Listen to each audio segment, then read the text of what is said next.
One of the highlights in the camp was the production of a children's opera called Brundibar, which was done in Czech, which was a story. It's been performed all over the world now. It was done in Czech, and so they always had Czech children in the cast.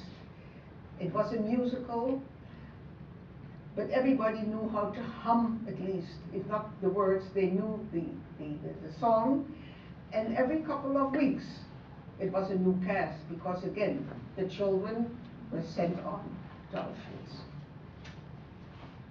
It seems during my years in Theresienstadt that gas chambers were being built right outside the camp, but nobody knew it for sure. There were always many transports to Auschwitz, usually on Thursdays.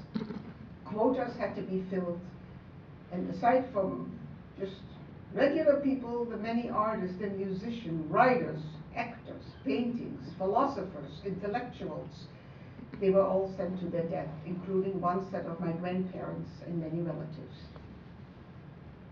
My father got the dreaded command to assemble for the train to Auschwitz, and I remember very clearly coming to the women's barracks to say goodbye, and threw himself with his eyes, his tears running down his face to say goodbye to me. That was the only time I ever saw my father cry, and it's something you don't forget. At the very last minute, due to the Paraguayan passport, he was excused and was not sent to the East. I have the passport still, I have the ID cards, and when my father, at a high age, left his home and went into assisted living, and I helped him move, this was in Switzerland at the time, I found a diary, 28 big pages, single-spaced, again, no wasting even paper, 28 pages in German. He kept the diary over the war years, which took me a whole winter, but I translated that into English for my children. On May the 8th, 1945, my brother's 8th birthday, we were liberated by the Russian army. They were greatly feared, and they had a reputation of being barbaric. Stories of rape and what have you made the rounds, but we never had any bad experiences. They fed us heavy bread, dark heavy bread, and lots of barley, and something our systems were not used to.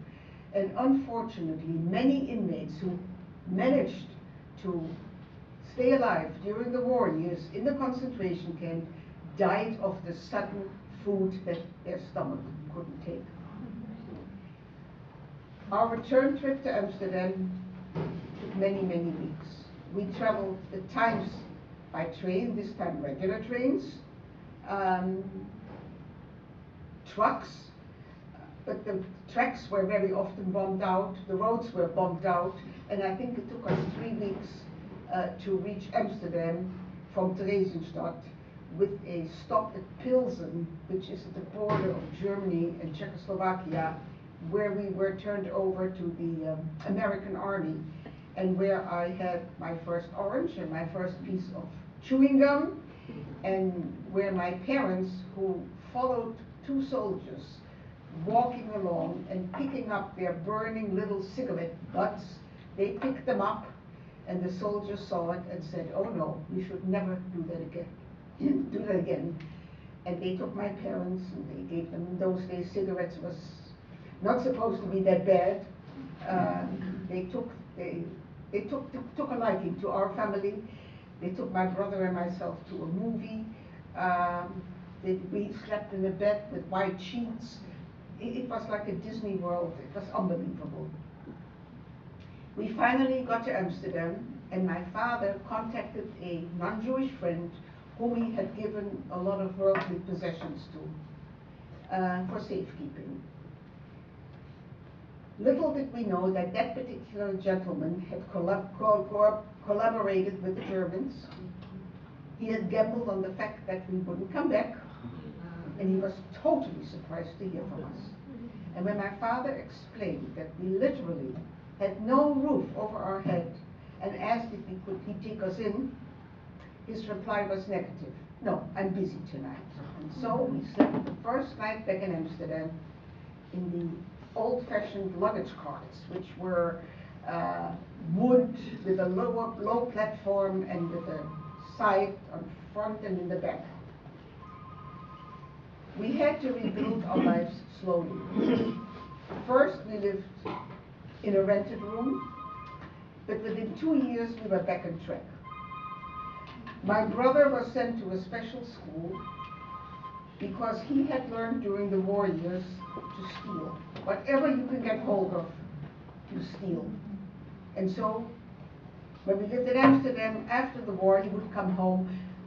In Amsterdam, you have to understand, all the stalls are out on the streets, the greengrocer and the flower shop, and he would come home every day either with a bunch of flowers or with the lettuce, and he had to unlearn to steal.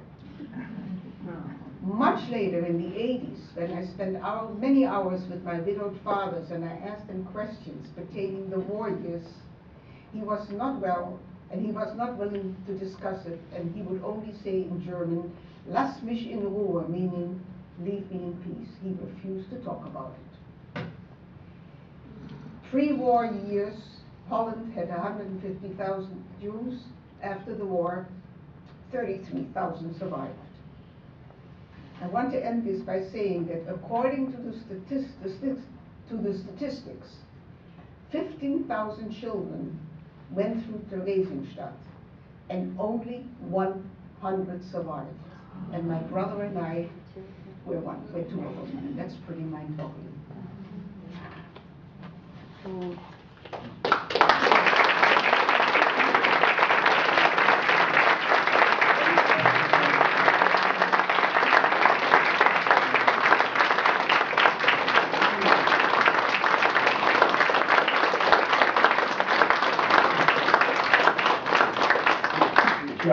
Just so remarkable. Would you please take some questions? Sure.